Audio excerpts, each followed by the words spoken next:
There are such ignorant Buddhas. Because there are two ways of the scale you can go. Either you go up to the highest level of consciousness, or you can descend very low, and just be ignorant, just playful. Yeah, because it's fun perhaps to experiment something that you have never seen before, that you are not, that is not yourself. Yeah, something new, adventure. Just like sometimes we go into the mountain, we walk into the wilderness, and there are tigers, elephants, bears, lions, panther, bandits sometimes, robbers, everything, but we like it. Some people like it. Or some people climb the Mount Everest, There's nothing up there, only snow and garbage.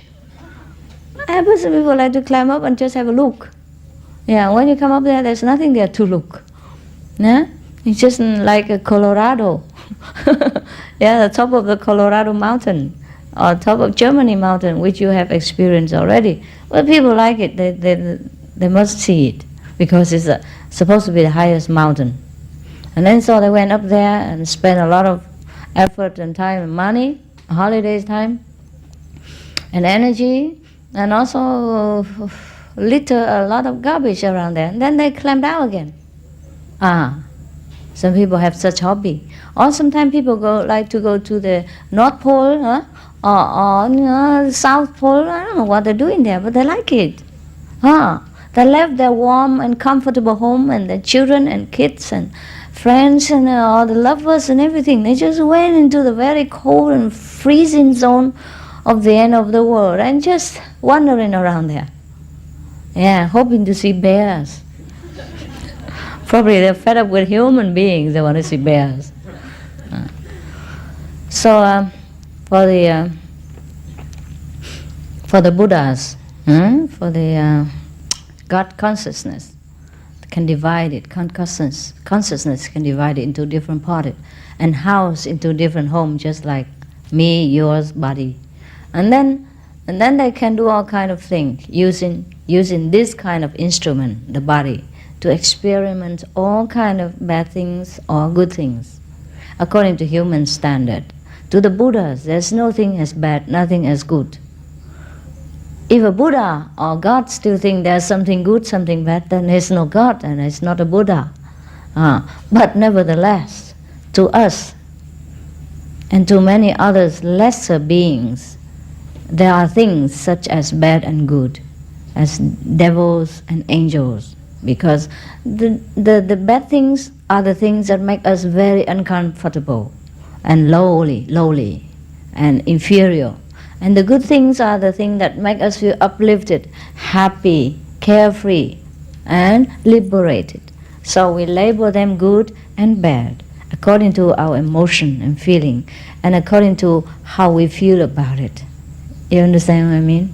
So as the divided Buddhas, like us, and we try to get it. Actually, we are not divided at all, never have been divided, and never have been born or die.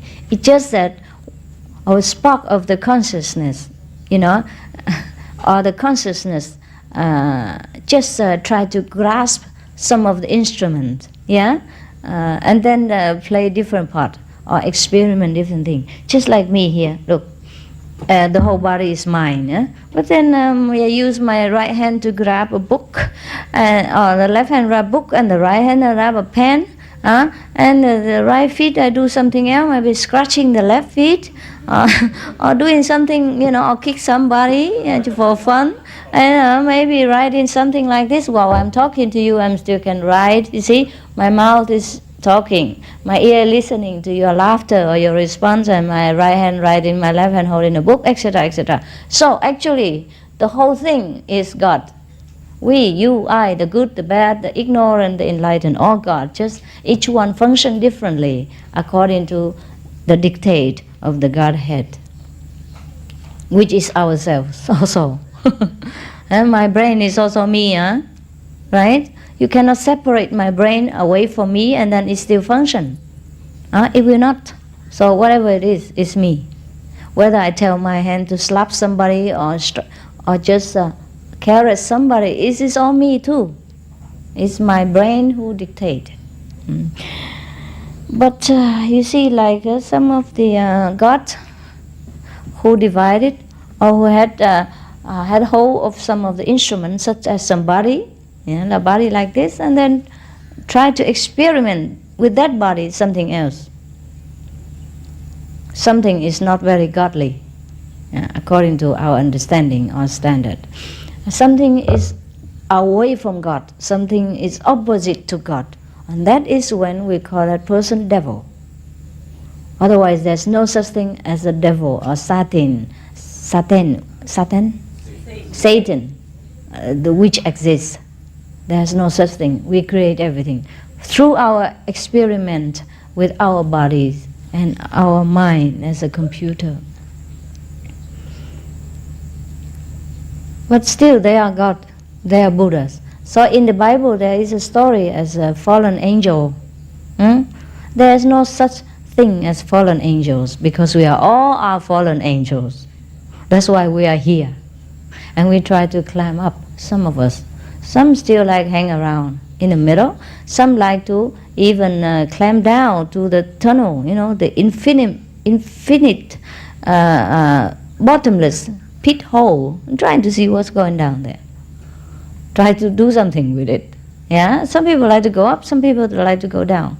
Some of us would never dream to go to Mount Everest, even just for 1 second.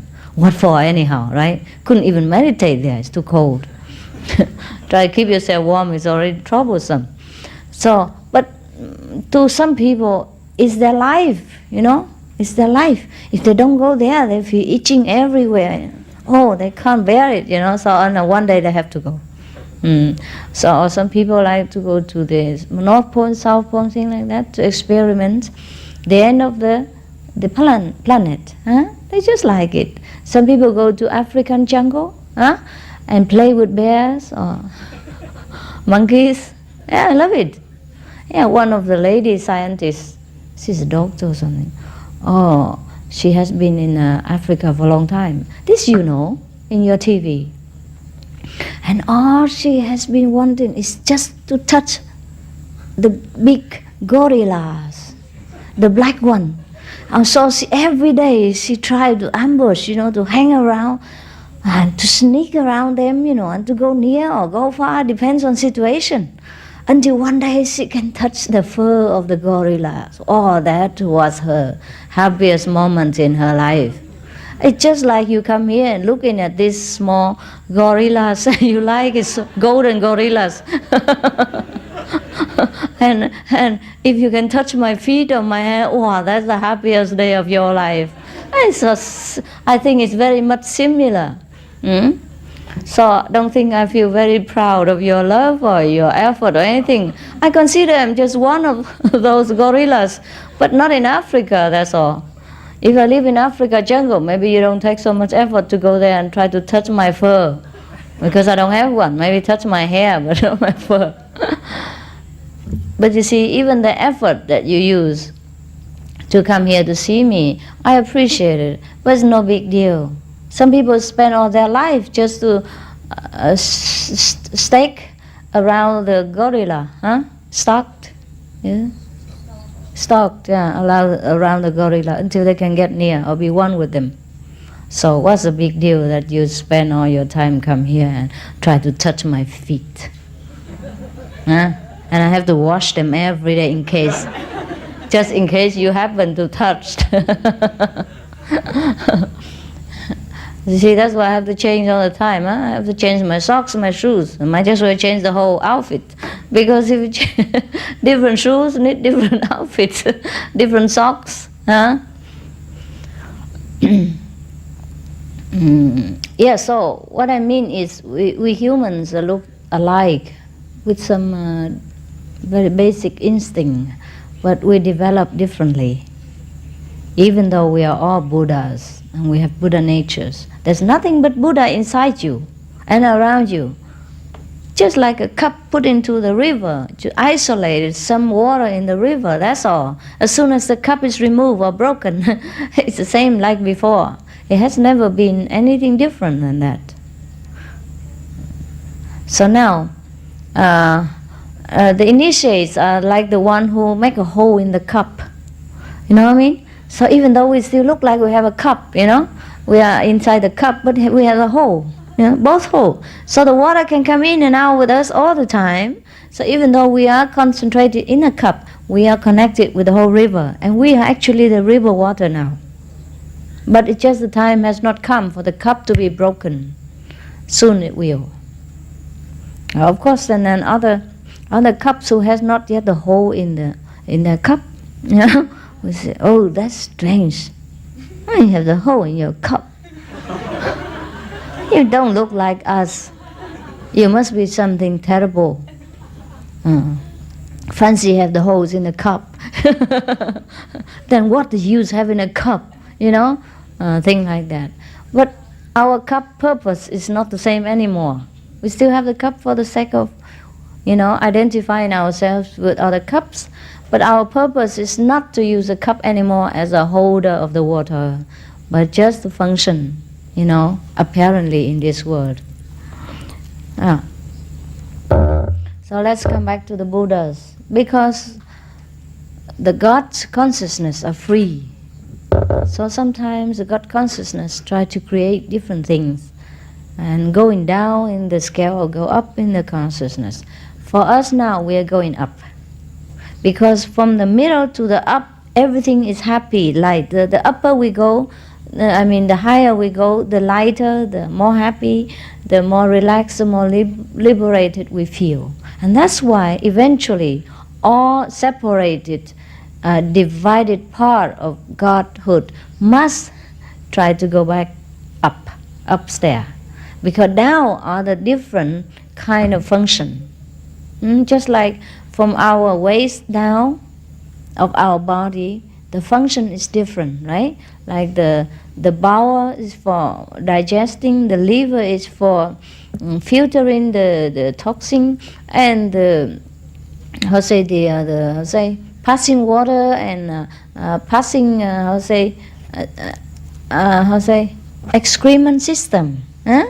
And the legs are to walk, thing like that. Okay, but from the waist up are a better department, even though it's all ourselves. Yeah, there are heart, you know, to function. If without heart, it's terrible.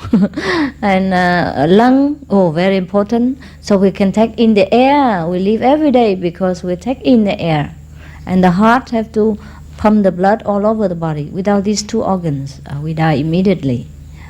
So that's that. And then the throat, to take in the food, nourishment for all the body organs, and the tongue just to taste good. That's a pleasure. You see. So there are different things. If you keep concentrating down on the body of yourself, then you cannot enjoy the food. If you don't use the tongue to taste and don't use the mouth to eat or communicate with each other, then there you're missing a lot. Yeah, because you have to communicate with each other through language and through eyes contact, and then taste the food, the delicious fragrance and aromas of the kingdom of the vegetable and fruit. So that we will feel good. See that? Now, similarly, if we keep going down in the scale of the creation, then we experience more darkness, more misery, more cruelty, more suffering. Until we had enough, we cannot bear it anymore. So we don't want to climb down anymore. And we don't want to create any more situations so that we fall down again. Now we try to create something so that it will lift us up and then go into the upper consciousness. Then we will feel better. And the higher the better, the higher better. And then we say, oh yes, now that's that. That's the way it should be. Oh, now I want this. I don't want that again. I don't want the lower and dark and suffering anymore. I want to go up. That's why after initiation, after you meditate more and more, you feel light-hearted, you feel free. You don't care much about your material comfort anymore. Just the minimum we do. So you come here, you pitch a tent with you fight with the weather, with the flood and the mosquitoes and everything. But it's all right, because your heart feels good. You feel good, you feel at home, you feel this is the simple life that you want, even though your karma do not yet allow you to come and live permanently like this, but sometimes you already feel good. For 1 or 2 weeks or month, you already feel good. You feel, oh, this is the kind of life I want. This is the carefree style that I always wanted, and this is what good for me. And so you like it, and you begin to taste what it's like to be near God, what it's like to be back to the Godhood, what it's like to become God again. Slowly and slowly you like it, and I said, wow, this is it.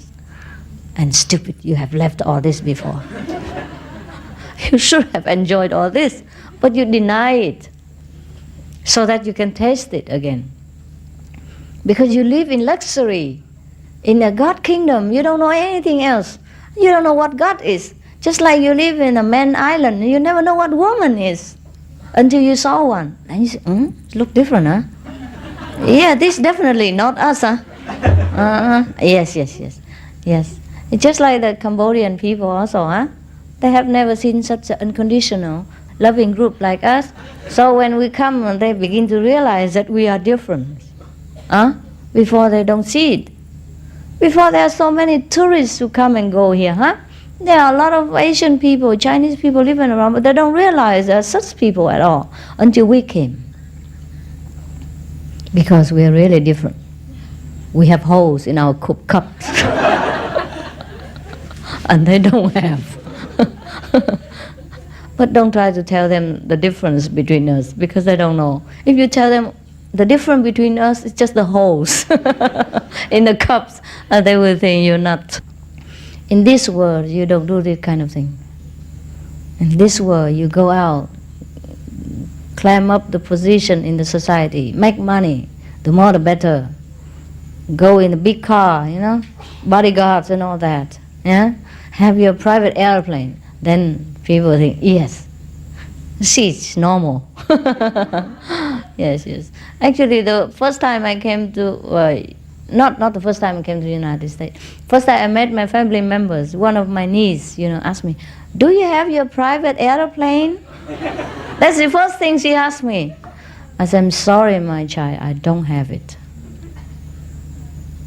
So she was a little disappointed. I don't know how much, but it looked like she's disappointed. Like my aunt isn't that great after all, Not as she thinks I was. Yeah, I feel a little embarrassed to tell her that I don't have, but it's the truth. I cannot tell a lie. I wish I could tell her, oh yes, I have one at least, or 2 or 3, like every other master, some of other master, because some of the master, have a lot of cars, Rolls Royce or airplane, private, at least private jet, and she has that in her mind. So she want to come and, and ask me, because she want to be proud, of her aunt, that she made it, that her aunt made it. But she doesn't know. All my money go into different countries. Yeah, it's all right. I don't need a private airplane. What for? There are so many planes around the world. Why should take one when I can take hundreds? Huh? Yeah, all air company belong to me. She doesn't know this. I forgot to tell her. Yeah. Isn't it not so? Whenever I want to take any airplane, I just take it.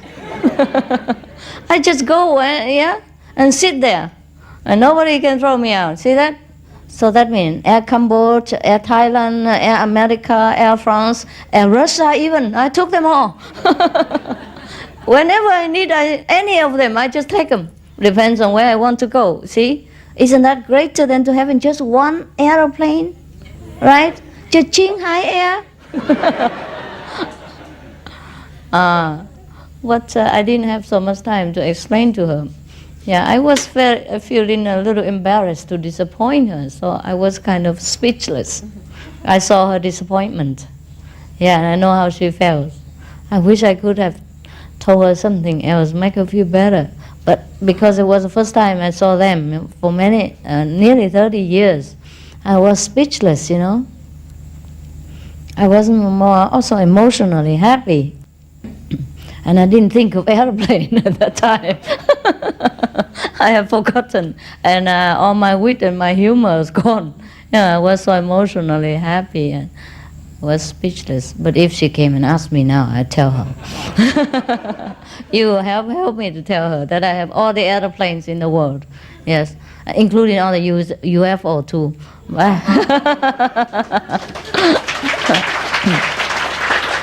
Yeah. Whenever they let me use it, I will. The UFOs. Yes, yes. Because we are a little different, really. Because we are so much more detached than many of the people in this world. And the way we do things are very simple and carefree and unconditional. So the people of the world are not used to this kind. Yeah, you understand? Not used to this kind.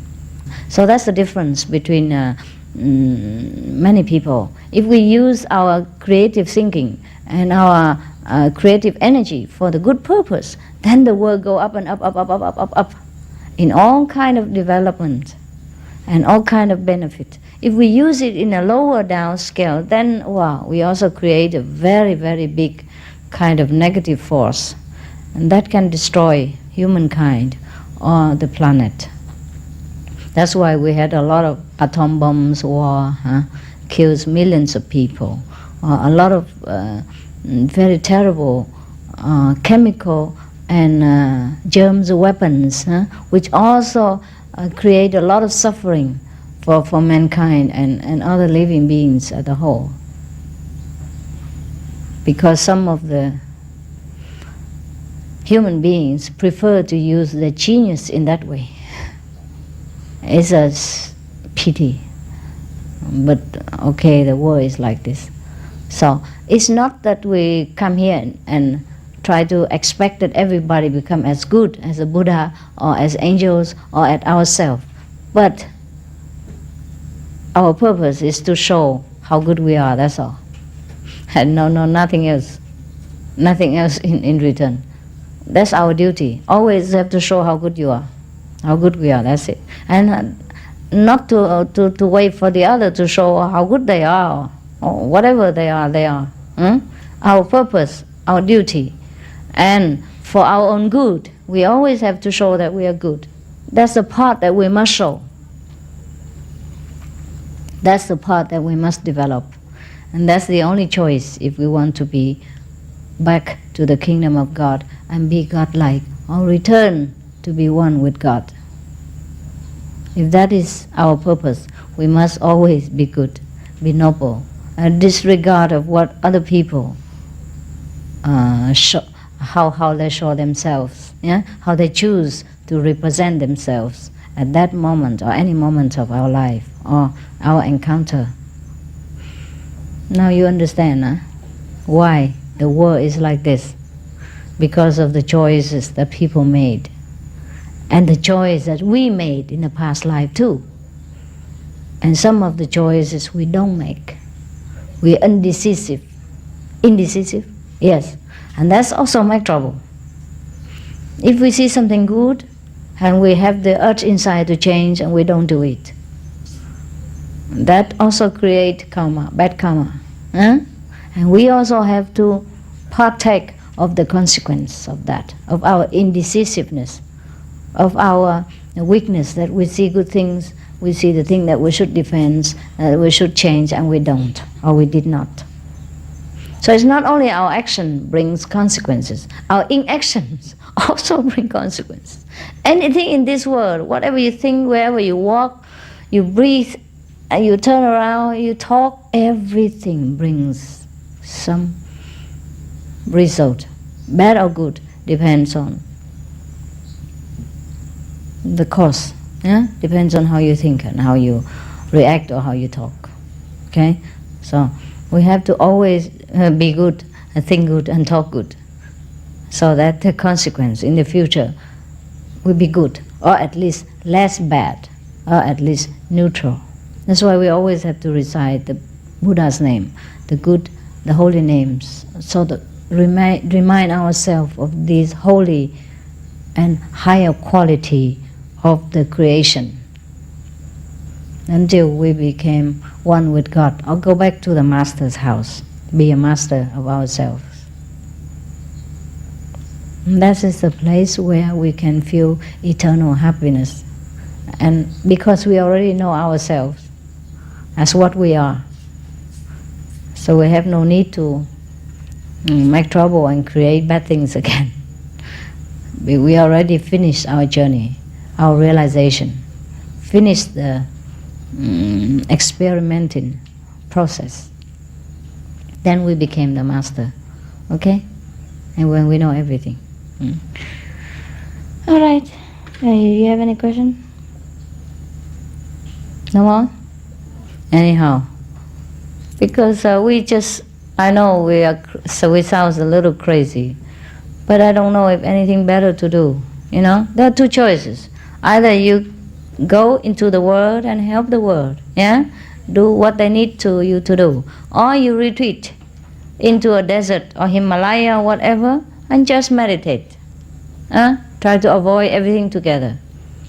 Because of the knowledge that whether you do or not do, the world still survive without you. And there's nothing to do in this world because of that knowledge. But also because of that knowledge, you just do it. Because you do or not do makes no difference to you. So whatever you like to do, you do it. Okay? No big deal. No one needs you except yourself. That you want to acknowledge, yeah, your own worth in the universe. Whether you choose to go this way, that way, your own way, and you become a very individual self. And then you have the merit to stay as a master, as an individual.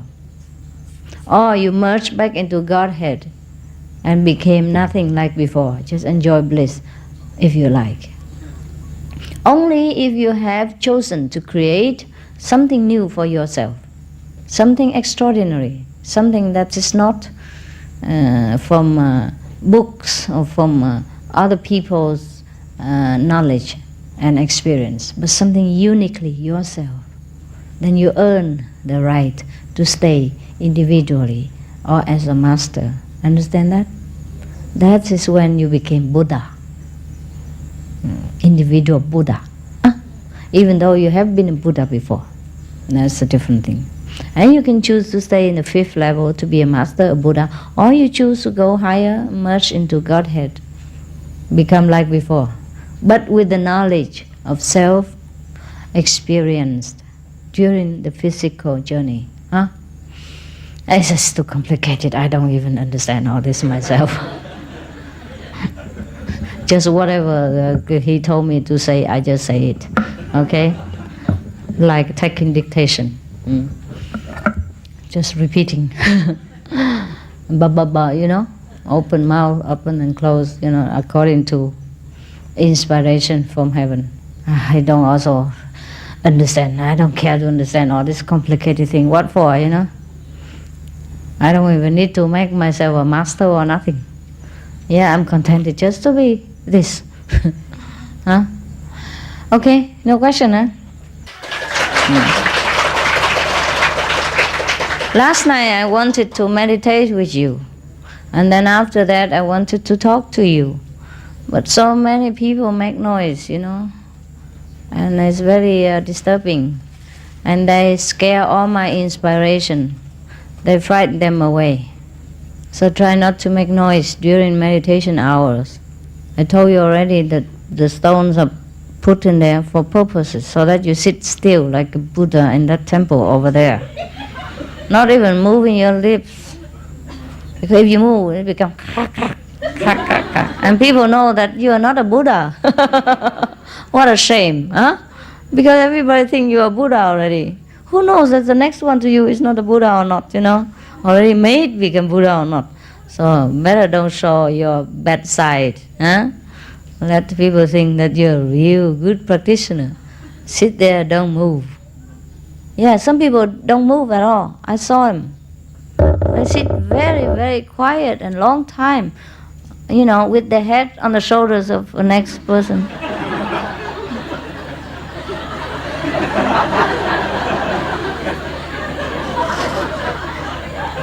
Yeah. Or maybe right in the front like this. Sometimes I move just a little bit.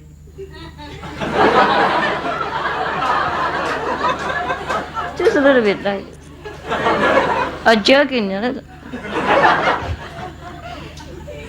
It's just because the neighbors snore too loud, that's why. He was very quiet, and then some neighbors snore like, and then he. But because our practitioners are very deep in their devotion, so even the snore won't wake them up. So they just jerk a little.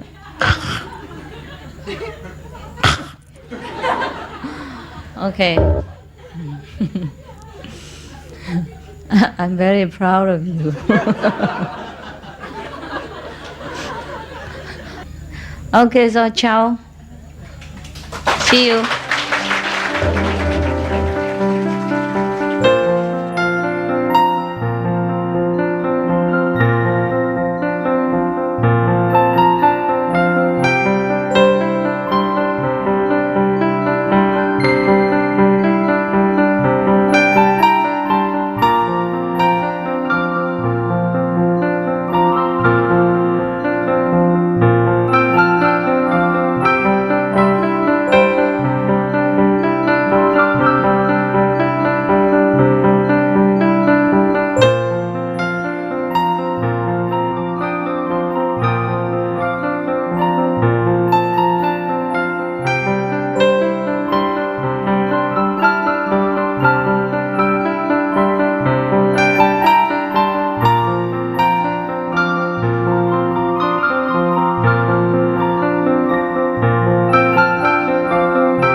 You don't have to wear all this, okay? Yeah. Let outside people wear them. Because you're already beautiful inside, right? Huh? Except when you have to go to work or see the president or something. And you should wear something like this. Does it look too much? Looks okay, huh? Yeah. Beautiful? Yes. Look like the way you like, huh? French, huh? Very Frenchy, huh? Or like a French fry. Crispy. You like to stay here? All of you? Permanent? Wow, be welcome. Good. But look like you feel good here, huh? Why is that? Because I'm here. Ah. I expect you to say that. Any other reason? Huh? Any other reason than that? Or everybody thinks the same? You like to help the people? Oh, really? Because the energy. You feel good? We feel good anywhere, anyhow. You know? Is that right? It's not here or there, because we're always in heaven. It's just that whether we choose to accept it or not. Everyone said to us that we are in heaven, huh? And heaven is here and now. Or nirvana is right in front of your nose. Or maybe even inside your nose already.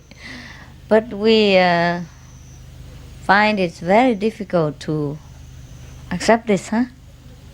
Because we are so clouded with ignorance, with habitual fear and negative feeling and thinking. Therefore, we cannot perceive what is good anywhere or in this moment. And we will always having our preconceived conception about what we should be, yeah, and what we should do to attain heaven, yeah. Therefore, we leave heaven. Because as soon as we divert our attention to something else, and thinking that we must do that, do this, in order to attain heaven, at that time, we focus our attention on something of no heaven. Understand what you mean? And then you leave what you already have, or what you already are. But most of the time we do that. And that's why we cannot feel that we are in heaven. So if you concentrate the way you do right here, yeah, the way our brother just mentioned that the energy here is good, it's because you concentrate. Just because you're aware of the heaven within you, or of the heaven that is already here, anytime, any moment. The only time we don't experience heaven is that when we concentrate on something else, which is not heaven. Yeah, like the neighbor, what, doing what, or some negativity around us. Of course, we're bound to be noticing these things, unless we are in one of the stage that we cannot even notice anything. The time will come for some practitioners that you only experience heaven and nothing else. And then you even forsake your body function, your mental state. You're always in bliss. And that's why some of the practitioners in the Himalayas or elsewhere, in remote area or in some other places, see, in such a stage as in extreme realization, some people would just pass out, or lay there unconsciously, but still breathing, and then also cannot feel the function of the body. Some of the people in some extreme time of samadhi, they just lay there unconscious, sometimes for many months, until the body, kind of deteriorated sometimes. And so very painfully they wake up and realize that this is not the way. And then they chose to be moderate, and be in the middle way, the way the Buddha did. And that's how they come to cope with the physical life again.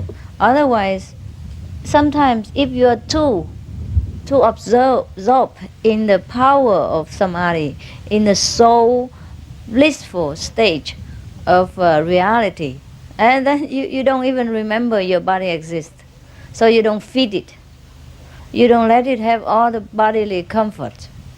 But as long as that we are still in this world, that means we are still in the illusion circle of the three worlds. That means, the mind, the body, and the functioning, also the feeling. The soul is still engaged in these three layers.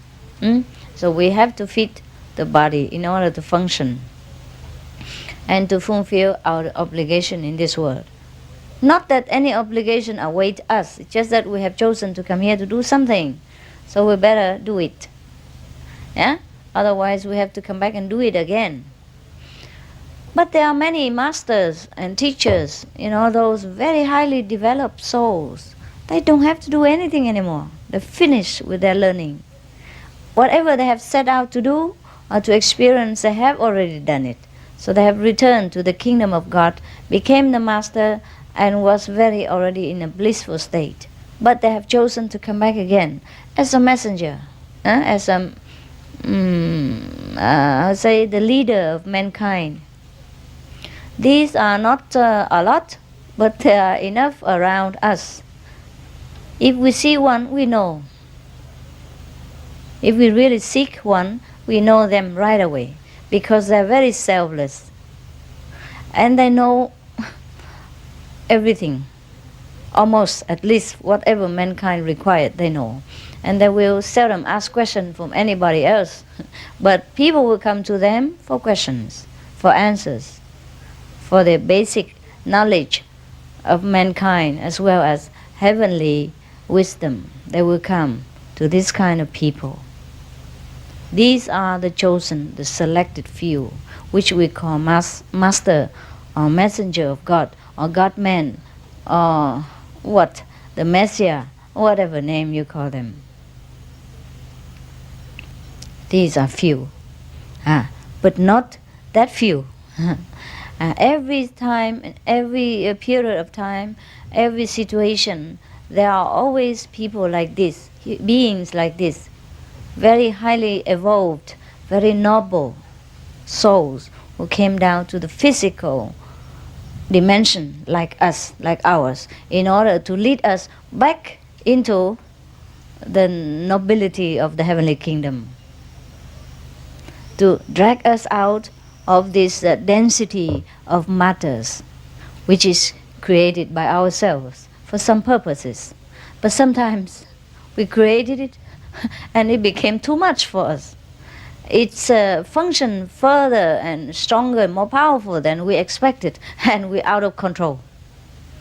And these beings like masters, messengers, messiah must come down and help us out of the maya that we have created, of the webs that we have entangled within.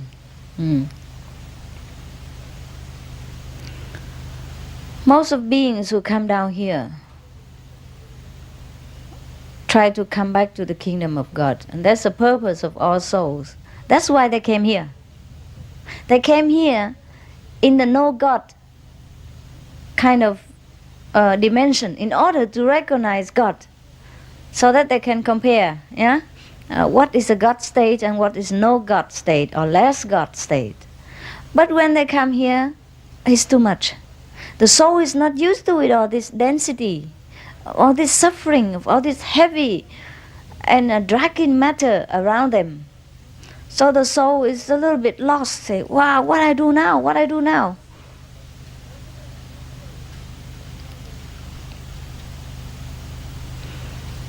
It's just like sometimes the doctor gives you some vaccination to help you to prevent some kind of disease. But then the medicine itself gives you a lot of uncomfortable disease itself. Like you have fever or diarrhea, or you lost your appetite, or you lost your strength. Yeah, you feel very weak. And some of the allergy medicine also make you feel very weak and sleepy and cannot function. Thing like that. And in some people it reacts more because they have less, immune strength than other people. Then they feel even weaker, and sometimes it's dangerous too.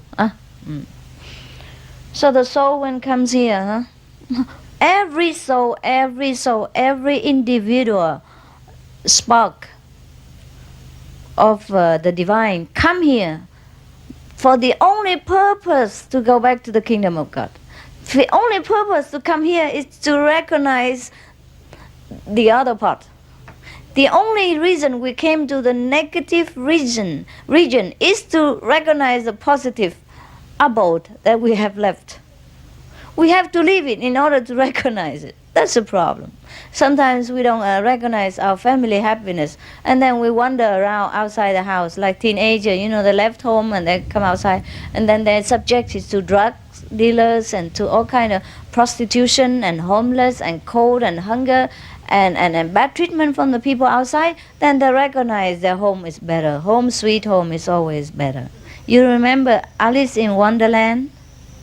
Yeah, she wandered around, She wished to be away from home, just disappear from home. She's bored and she didn't like it, but after a while, she wants to come home. So all she had to say is just home, sweet home. Sweet is my home. Then she's back there again. That's the moment of realization. It's a children's story, but it is the journey of the soul. Very similar to the journey of the soul. So, even though we come here, we will have some assignment, like someone do this, someone do that, and then we have to do some work. But these are nothing. These are not the real purpose of us to come here. But since we come here, everybody must do something. And that's the play. That's the game. So whether you help people or you help yourself or you married or you're not married, it's your own chosen path to go.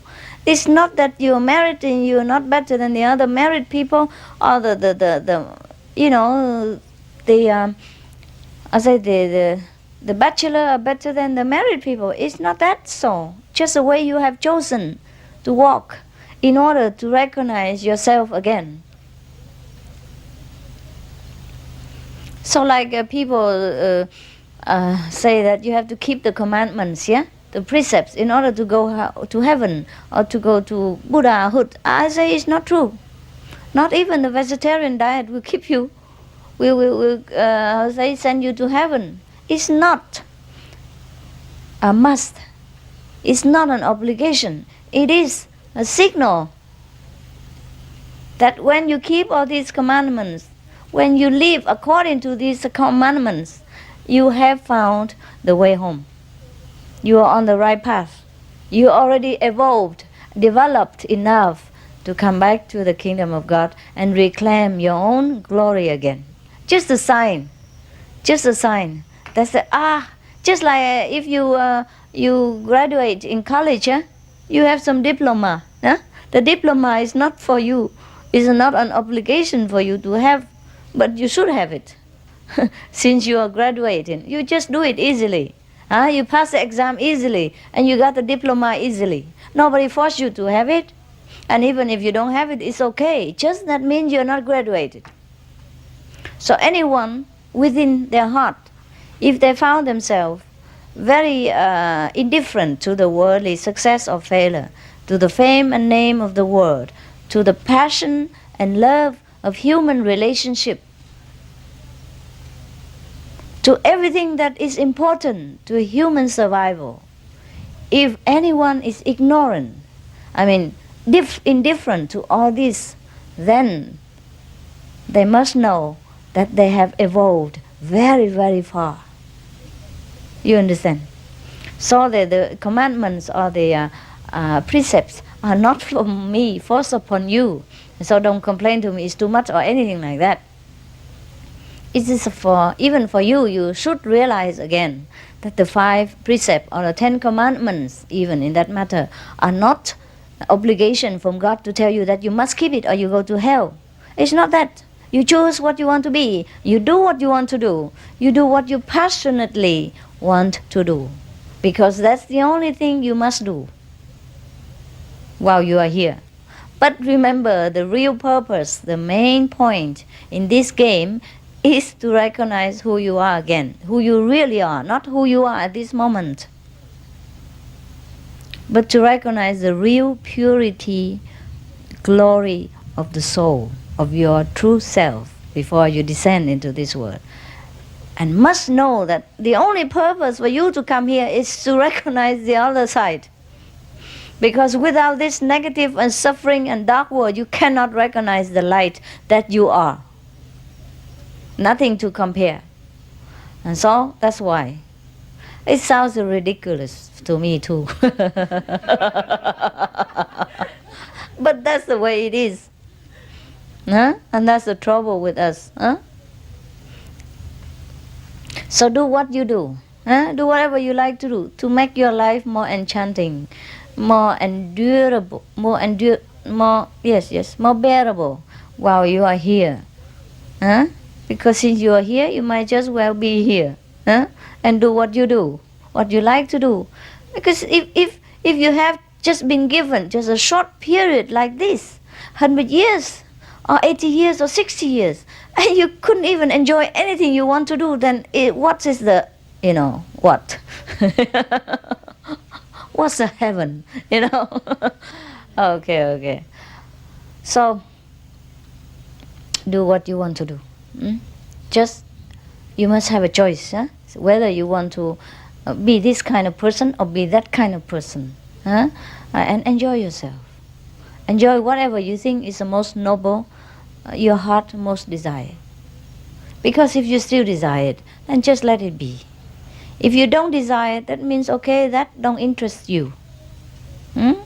If you compare the 10 commandments or the 5 precepts and feel that you qualify for it, yeah, everything is written there, you can keep, you're up to it, then just congratulate yourself that you have been climbing very high, you have climbed up very high level, and you're near home. Just like you go near from America, you take an airplane here to the airport, I'm nearly near Master's place. And the nearer you come, the more signs of it. Like, oh yes, there's a shop over there. Oh, there's empty land. And then some cows. Yeah? And then a lot of soldiers, walking around on the street. Ah, yes, that's my Master's home. Oh, this is my home, our home, It's our home in Cambodia. Okay, just a sign that you're near there, near here. Similarly, when we're near heaven, there are signs like this. Because you will not want to steal somebody's good anymore, since you know everything belongs to you. And that you have the whole world to share with each other. Nothing belongs really to you yourself. Then even you want to give, not to take. You only take what's necessary for your daily use, and whatever left over you want to even share with other people, because you know it's like our common kitchen. Everything belongs to us. All of us.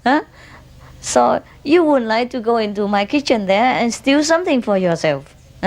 You probably will do it when you're hungry, when you didn't have enough lunch, or you were late for lunch, or you were too deep in somebody and make a lot of snoring noise during lunchtime. Yeah, well, occasionally it's all right, but don't do it every day. Because our kitchen staff is not very friendly when you come in, after lunch and ask them to cook extra something for you. Okay? So if you come in, just quickly get a potato or something and get out before you get into trouble, or a banana or 2, okay? And get out before trouble. You see? So even so, if you stole something in my kitchen, nobody would say anything to you. And I will not punish you, because it all belongs to you, all of you anyhow. You see what I mean? So actually in this world, who stole from whom? It's all God's. But just because we make so many law and trouble. So if somebody takes some bread from you while he's hungry, oh, you beat him. You give him to the police, and that is not the right thing to do. So Jesus have said that anyone who stole for bread is not guilty. Yeah, you have to make exception. You have to understand what is what. Only when we steal for greed, we kill somebody else, or we do anything just to make somebody else's life miserable, because we want to covet their possession. That is when we are bad. When we already have enough and we are able to do something to feed ourselves, but all we want is just to take somebody else's thing, and that's no good. Otherwise, everything in this world is like a common kitchen in our ashram. Everyone is free to take anything they wish and contribute something, so that the kitchen will always be full and plenty for anyone who comes with hunger. They eat. Yeah, but it's all right if you not contribute. But in the world, some people store so much things and don't give away. That's why people steal. That's why there are so much laws that you have to keep. You cannot steal, you cannot do this, you cannot do that. But for us, we don't want to steal anymore. We just want to give. Because we know already the whole world is a common kitchen. The whole world is a common possession. So if everyone knows this, there's no need for communism to fight for communism anymore. Everything is common. Right? Yes. And everything belongs to everybody. In Sweden, there are some good law. Like if you steal somebody's car, and run away for some time, And if police catch you, then you have to pay for the petrol only. Because you have borrowed the car. Yeah. That's it. Because it's still in Sweden. As long as it's Sweden, if they catch you in France, I don't know. So that means you borrow the car, huh? And you pay for petrol. Maybe some of the damage to the car or the tire, have been a little bit thinner than before you use 1 millimeter or something. You have to pay a little bit more. Maybe they measure the tire, how long you drive, and things like that. A little bit of damaging, but nothing else. Yeah, or some of the Muslim country, very good law too. I don't know if many other countries are like that, but like in Malaysia, the government is Muslim, and they build a lot of common houses to give it to people for free, or very little rent. Yeah. And also, if you borrow some money from the bank, don't go to Malaysia and do this. I just tell you, it's good. Some good point in Malaysia. If you go to Malaysia, if you're Malaysian, and you borrow money from the bank there, and you couldn't pay it, and honestly could not, then you are not punished or anything. You know what I mean? Yeah. Because you are the brothers. If the brother do something wrong, how the other brother punish you? If he honestly cannot help it, he does not try to cheat you. But mostly people who believe in Muslim religion or truly believe in God, they would not dare to try to cheat anybody. Understand? Just like us here even, They believe, you believe in God, You believe in goodness. And you already passed the precepts. You don't even want to steal. You don't even want to have anything to do with the neighbor's wife or husband anymore. Whatever it is, you have enough. You know everything already. You know everything belongs to you. And everything belongs to God. So there is no desire in you to take everything for yourself. Because it's yours anyhow. Why you have to go and desire and put it in your pocket? What for? So like here, everything here belongs to me. I know it for sure because I created it. I made it, And all the food I bought with my money for you, Would I come in the middle of the night to go to my own kitchen and steal a banana or something like that? Would I do such ridiculous thing? Yes or no? No, of course not. So it's not that I keep the precept here, but it's just the state of knowing for sure that all things here belong to me. So I just don't have to steal anything. You know what I mean?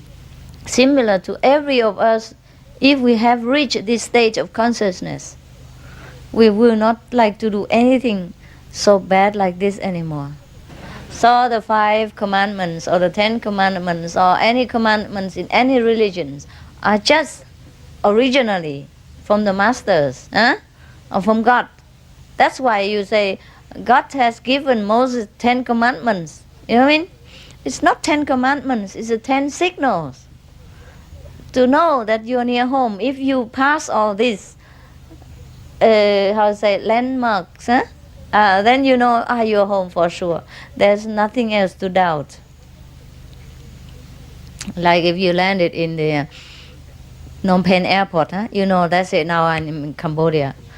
The whole world can argue, but I know I'm here. That's that, So it's ridiculous to tell me that why I tell you 5 commandments or why the 10 commandments too much for people. It's nothing too much. If you don't pass these exams, then just stay where you are.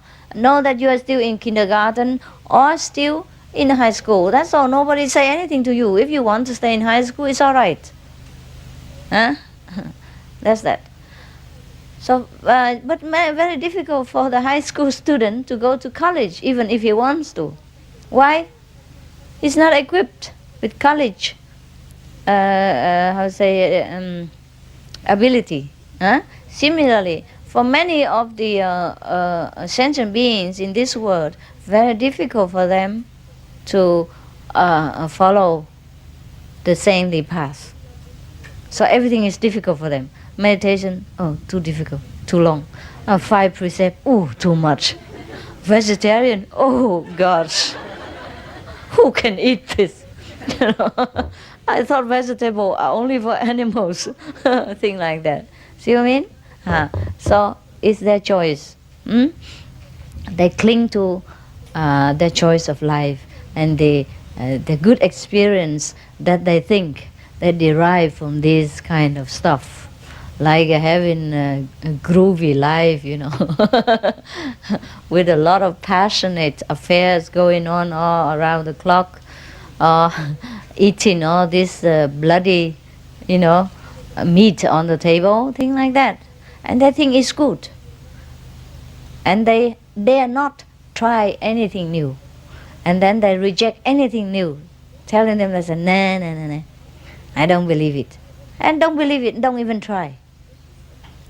Sometimes for me also, like I'm used to it one kind of food or something, and if you give me another, before I try it, I say, nah, I haven't eaten that before. I'm not sure I like it. I don't think I will try. Yeah. But then when I try it, I'm hooked on that. I continue to eat more. Yes. Similarly, people outside, they don't practice Kuan Yin method. They don't think of going back to the kingdom of God. They have forgotten their purpose of coming here. Because actually everything created from God is also fun. So this world is also fun for them. Wow, a lot of things to do. So sometimes they deliberately try to hang on, you know, hang around and slow down their journey back to the kingdom of God, so that they can enjoy something more. Because, oh my God, just go back to God, then it's so easy, you know, nothing else to do. Let's hang around. Just like some people make a bad joke, like, a lot of people like to go to hell, better than go to heaven. And the other person asks, why? He said, oh, in hell there is a lot of things interesting, you know, but in heaven only good things.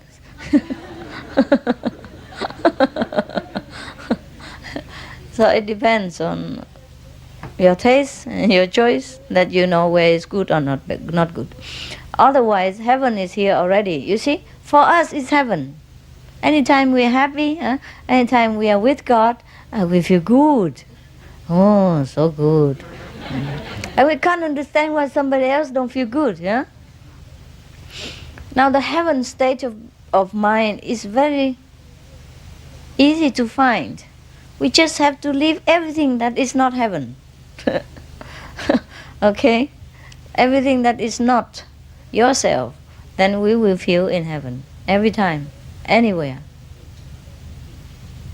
But difficult for many people, because they just focus their attention to everything that is non-heavenly. Therefore they cannot experience heaven even though it's there. So just like you, when you're at home and you have your house, you have your job, sometimes high position, and people respect you and call you boss this, boss that, but still you don't feel good. You don't feel so at ease like here, while you sit on the floor like this, you know, so humble and and happy, and you eat simple food, sometimes steal something in the kitchen. But you feel good, Feel good, So, the heaven state of mind is your own. Nobody can steal it. Sometimes they can. Sometimes they can. If the ignorant people can bother you so much, just like you're very tired, you can sleep. You lay on your bed and you just sleep very deeply. But the spouse next to you, sometimes she cannot sleep. She can also drag you out of your sleepiness. Is that not so? And wake you up all together and bug you all night long. Yeah. So it is possible that even though we are in a state of heaven, if we live with people, you know, we mix with a lot of people, well, they are sleepless, you know. They're restless in their soul. They can also make trouble for us. And that is true too. But that's the price, you know, we have to pay if we want to awaken other people and remind them of their purpose. That's why all the saints have to suffer. That's why Jesus has to suffer. Buddha suffer. Kongzi suffer. Anyone who tries to help mankind to remember their purpose on earth suffer. So it's not that you cannot, but you have to toil with them. You have to suffer with them. It's like you come inside the sea to rescue some drowning person. You sometimes almost drown or drown yourself too, huh? Or exhausted. At least get wet, and exhausted when you come back into the shore with that person or with not, or that person come in and you get down. Sometimes, huh? So you have to be a very good swimmer in order to rescue people. But that doesn't make you not wet, huh? Or exhausted, huh? Yeah. Any work take effort, and everything has a price.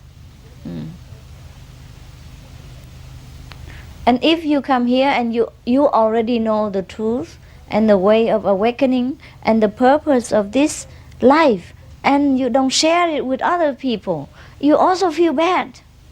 And that also nagging in your soul, and also a kind of nuisance. You know what I mean? Oh, you get sick, you feel sick, you feel bored, and you feel itchy. Yeah? And then you scratch here and scratch here, and also don't look good either. And then finally you say, okay, let's just, get out and do it. Because all the soul has this purpose in mind. Either he's already realized souls, or he just realized soul, or on the way to realization. They all have this duty to rekindle the memories of the other brothers and sisters about their purpose of coming back to the kingdom of God. Because that's the only purpose why we come here. How paradoxical it seems to you, it still is. It's still the only sole purpose of wanting to recognize the light, so come into the darkness. The only purpose of coming to the darkness in this universe is just to recognize the light that we have. That's why we create this body by our own power of creativity to condense the matter together, become one piece like this. From our billions of units of energy, of different kind of intelligence and abilities to condense together, make it become a body like this, all concentrated, so that we have all the information, all the tools, all the abilities that we need in order to recognize ourselves. So everything boiled down to this. You come here so that you can go back. Isn't that stupid? Sounds stupid, but that's the only thing to do here and there or anywhere. Because we have been in heaven so long, and we have everything we wanted. So we want to know what it is like about what we are having now and what we really are now. What is it? What is mean heaven? Huh? So you have to go down to hell to get it. To say, go, no, not this one. Now I know it. And okay, get me back quickly. Oh, that's what it is. But it sounds very paradoxical. But otherwise, can you imagine what else to do in the universe? Except coming up and down the ladder and play fool and then go back and recognize yourself and come down and, and suffer and come back again, huh? Otherwise, no creation exists. Nothing going on in the universe. Not even the moon, the stars, the heavenly bodies, the firmament, the earth, the planets, all these galaxies. Nothing ever come into being if we do not steer in our super consciousness the idea of wanting to know ourselves, that nothing came into being and nothing necessarily exists at all. But so it is, as it is, that we have created, that we wanted to know, that we wanted to create. so that it has abundance, so that it became the universe, so that all things run according to our plan and our wish, so that we know that we have such tremendous power that we create all this, and that we can even withhold and withdraw all this and go back to nothingness, go back to the bliss that it is, and nothing more. That is the time for the end of the creation, when all the minds, all the consciousness take a rest. That is the seventh day of God's creation. That is the day when all things come back to nothing. All things come back to where it belongs and be recreated again. And everything that we have created, or God has ever created, if it's useful, if it's good, if it's the way we want it, and then it will continue. If not, then we will damage it, destroy it by some kind of mean, like death, accident, disaster, and we just disappear. The body will be destroyed. It's not good function. And we create a new one. And we reincarnate. That's what we say. That's why it's no good to kill without good purpose.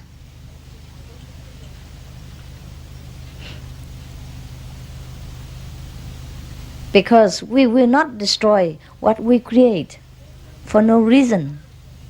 That's why we cannot kill, because everything we create for some purposes. And if we damage it with our cause, then the whole creation is in chaos. Understand? Missing something. And we have to recreate it again. But the time shortage and the gap between the creation create a lot of chaos in the universe already. So we will experience a lot of mishaps or accident, thing like that, out of this kind of random killing, random destroying our own tools and purposes. It's very complicated, huh? Is it? A little bit, huh? So what shall I do? The best thing is that I shut up. Really, really. Because I am explaining to you things that belong to the three words only. The word of yes and no. The words of here and there. The word of one and two. The word of creation and